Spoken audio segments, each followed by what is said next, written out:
And we had separate people generally involved in each of those. The television networks and the motion picture companies would be at the production end.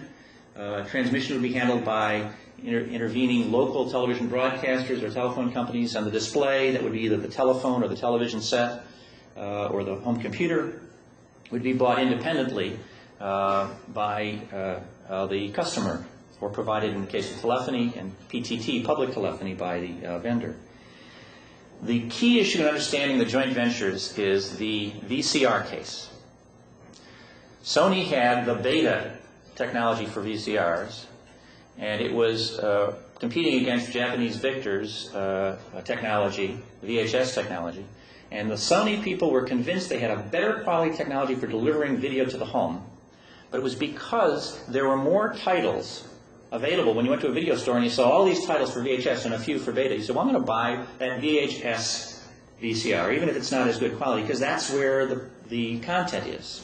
So here was Sony at the display side selling a display technology, losing a battle with what they believed were a better technical source because somebody had connected, vertically integrated, back up the value chain.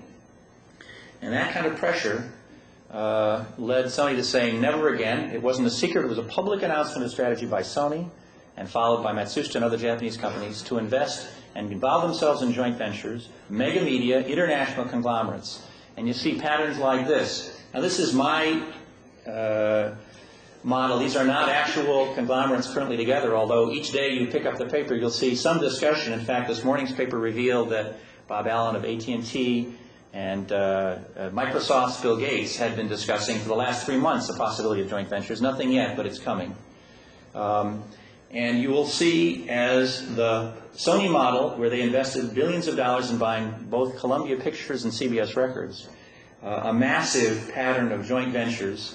The current patterns, this from our colleagues on Wall Street, of people in the broadcasting business moving into the parallel businesses next door, generate a lot of excitement, and you're seeing the age of mergers and joint ventures in your parallel industry of broadcasting, communications, and telecommunications.